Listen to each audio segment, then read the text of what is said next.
Selamat siang teman-teman. Pada vlog kali ini saya akan bercerita tentang penyakit-penyakit yang sering dijumpai dalam budidaya ikan koi ya. Jadi koi itu ikan yang paling rentan terkena penyakit ya, atau terkena virus, terkena bakteri ya. Bakteri, parasit. Nah, parasit itu ada banyak macamnya, ada cacing, ada parasit cacing, kutu ya, biasanya di seputaran itu ya teman-teman. Nah, kemudian yang pada kali ini saya hanya akan memfokuskan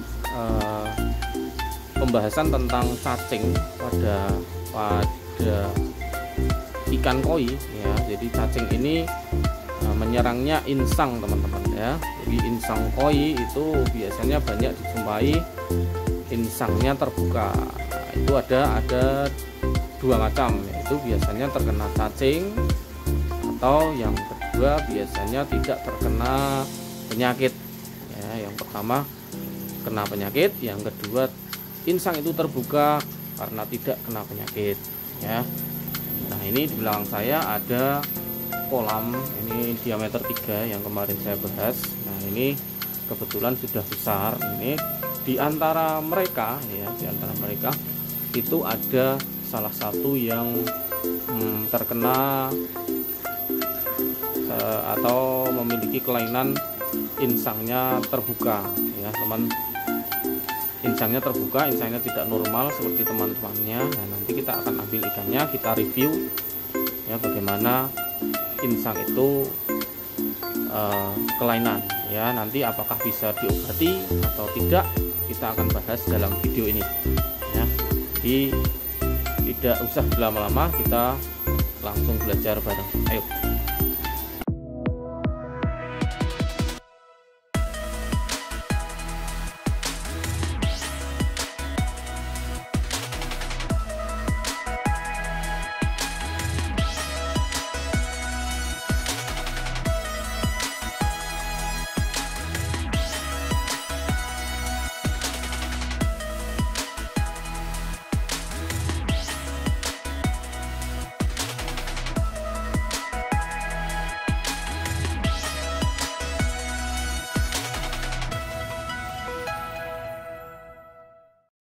Oke ya teman-teman, kita ke topik pembahasan ya. Jadi apapun yang kita pelihara atau hewan apapun yang kita pelihara itu pasti ada penyakitnya ya teman-teman ya.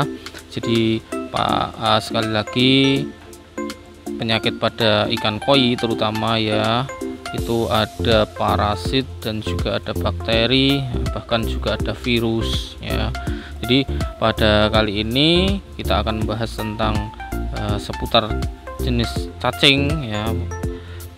Kenapa kok insang koi kita terbuka ya? Banyak sekali yang pertanyaan yang ada di Google itu atau di grup-grup Facebook itu, bagaimana insang ikan koi saya kok terbuka ya. Jadi penyebabnya itu ada dua ya teman-teman. Nah, salah satu jenis parasit yang bisa menyerang insang ikan koi, terutama saat ikan koi kita masih buraya ya, atau masih kecil, itu penyebabnya adalah cacing itu ya teman-teman, cacing insang ya. Jadi cacing itu sifatnya menular secara langsung. Jadi kalau sudah kena satu, nah pasti yang lain ikut kena, dan itu terjadi secara cepat ya. Jadi biasanya ini menyerang buraya ya, karena buraya itu kekebalannya masih lemah ya teman-teman dibandingkan ikan yang sudah besar ya. Jadi setelah insang atau ikan tersebut kena, nah otomatis insangnya akan menjadi rusak ya. Kalau sudah rusak ya sudah ya, pasti ikan akan sesak nafas ya, kemudian lemas ya, bahkan menimbulkan kematian ya teman-teman. Dan kematiannya itu biasanya massal kalau sudah kena penyakit insang yang satu ini ya. Biasanya ini terjadi di kolam tanah atau bisa di kolam terpal juga bisa ya di tempat saya. Nah, kemudian bagaimana cara mengobatinya ya teman-teman. Jadi mengobatinya itu gimana ya, kalau sudah terkena cacing insang ya itu biasanya susah teman.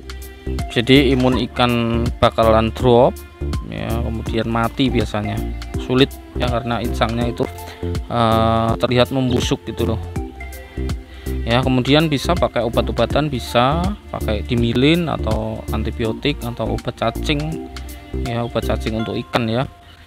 Nah kemudian langkah selanjutnya adalah sterilisasi kolam ya, sebaiknya kolam harus segera disterilisasi ya, menaburkan kapur, menaburkan antibiotik di dalam kolam, pokoknya harus disterilisasi, terutama kolam tanah itu harus dikeringkan ya. Kemudian bagaimana cara mencegahnya? Nah ini kalau untuk mencegah itu bisa, yang pertama dan yang paling utama yaitu harus menggunakan air sumber ya, air yang sehat.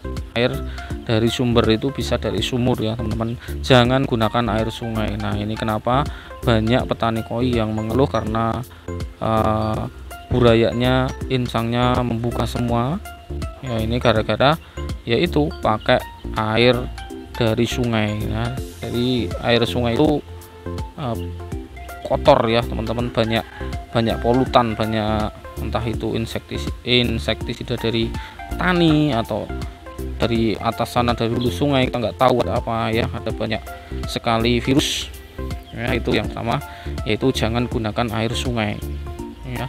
Kalau di tempat lain misalnya ada sungai yang bagus ya silahkan saja ya, tapi saya sarankan jangan pakai air sungai. Kemudian yang kedua adalah pilihlah bibit yang sehat. Nah ini biasanya bibit yang sehat itu biasanya bisa juga terbawa dari kita beli bibit di mana ya.